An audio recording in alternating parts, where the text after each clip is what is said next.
Hey, and we are the Coalition, loud and proud, civilly disobedient media. We're here in Pawtucket tonight at a community meeting where landscape architects commissioned by the city, I'm imagining the planning department, we're going to verify that, came with a presentation for their vision of Morley Field. Unfortunately, their vision for Morley Field seemed to be the scale didn't seem right. It seemed a little bit small. And we've got two folks here who have been warriors in the battle to preserve Morley Field and preserve the only green space for Ward 5. Our representative, Cruz, is here. She represents the great city of Pawtucket. And Councilperson Gregor is here. He represents Ward 5. Quick takeaways. I know it's been a long day for you, but quick takeaways from tonight's meeting. You want to go first? You can go ahead. Outside voices. I'm disappointed that my understanding was from the notice from the Woodlawn Neighborhood Association was that they were going to be the planning director here and some other officials from the city along with the firm designers to kind of go over what their plans were. The only people that showed up was retired Michael Cassidy, Yes. who was originally involved in the whole process of acquiring Morley to begin with through the NPS, WCF fund. So no, none of them were here. So unfortunately, the firm, the designers had to hear, going to take the brunt of everybody's disappointment and outright opposition to any plans regarding passive park. Anything that's outside of preservation of the entirety of Morley Field has been outright rejected. So that's where we are here. Councilor, do we have any understanding of what this is costing the city of Pawtucket? We have no idea, absolutely not. And you're right to be concerned about that because once again we have the city spending taxpayer money for a design on an idea and a plan that's most likely, especially if I have anything to do with it, and all the folks here are making sure that this doesn't happen.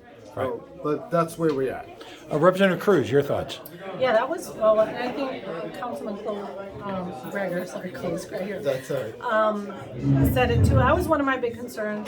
We have some planning going on of what this space could be, yet it's taxpayer funded. And it was missing the most important piece, what Morley Field could be, the whole 5 acres, because all of this is proposed.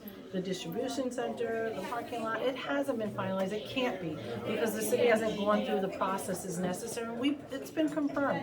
So I think it was really troubling to see that that wasn't part of some of the proposal, and that was overwhelming what the community who came out tonight, which I was very happy to see, the good showing of people who came out from this community, who are in this community, from this community, who said they want Morley Field. They want it as is, an athletic space, what it was meant to be. So, And I'm just going to express my frustrations, not at you folks, but the fact that we weren't able to videotape the meeting because there are plenty of people in the community who, for childcare reasons, employment reasons, school, any one of a number of hundreds of legitimate reasons, couldn't be here tonight. And unfortunately, we can't share what was a very, very lively conversation. I'll throw this out to both of you. It strikes me there's a trend here where I'll throw this out. The city of Pawtucket engages in what they call in sales the assumption clause, which is you just bowl forward with a process with very little public comment and just essentially force taxpayers to get in the way and stop a process as opposed to engaging them from the get-go, getting buy-in. Do you sense that what's happening here? May I go first? Yes, I mean that's been part of the issue is that had they taken the time to actually, as you suggested, true conversation with the residents and the community to find out whether the idea of even entertaining selling Morley Field was viable, this whole thing could have been avoided because everybody clearly is against it. Nobody thinks this is a good idea. I mean, they don't consider the human environment. They don't consider the environment in general. They don't consider the health and welfare of the people in this community. All that they're concerned about is economic development, which benefits entirely a private interest. There is absolutely zero benefit or public purpose regarding this proposal. We actually polled the entire planet, and it was something about 3.5 billion to 6 voted against selling Morley Field. There is actually nobody in the world who wants to selling Morley Field except for the administration. And that's my editorial comment. I'm not asking you to reflect on that. What,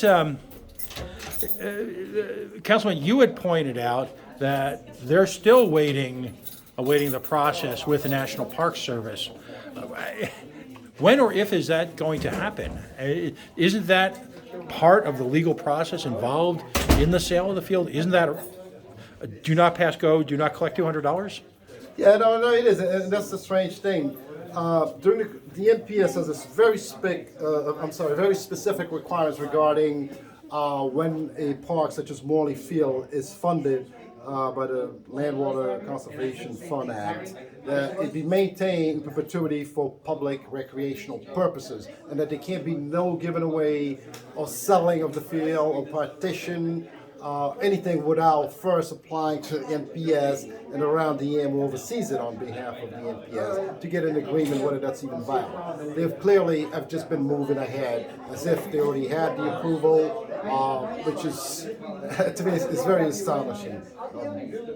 And I don't get it.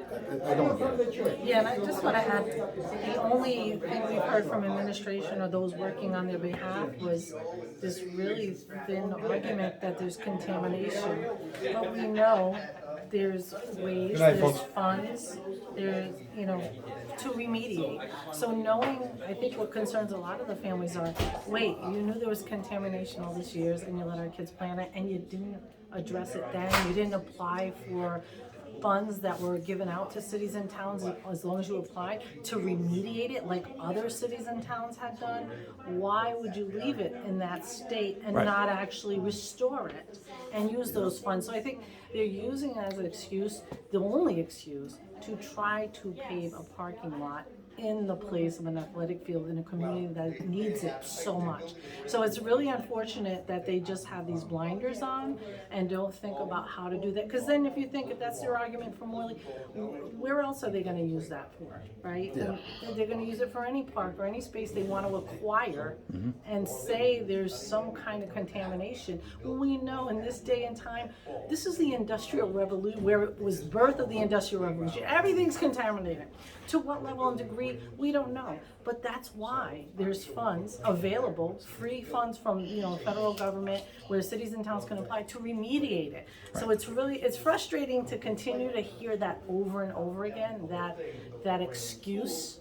Really, really bad excuse that's why they're selling to a private entity. Well, but it's not even an excuse. What it is that you have to consider the fact that the environmental investigation assessment results that were produced were done by the very same entity who was looking to purchase Morley Field and destroy it. Yeah. So that's where it is. Any result that they allege degree of contamination whatsoever is at best suspect.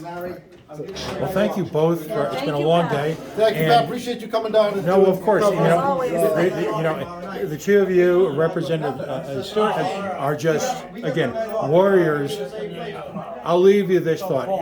It's become glaringly obvious that when you are a state representative, whether it be state senate or House of Representatives, that everything is local. Local is everything. There's this connection between the two that you and Representative Stewart have been striking examples of locally in supporting local community efforts and building that bridge between the state and local community. So congratulations on All that. politics are local. Thank you. Thank you, Pat.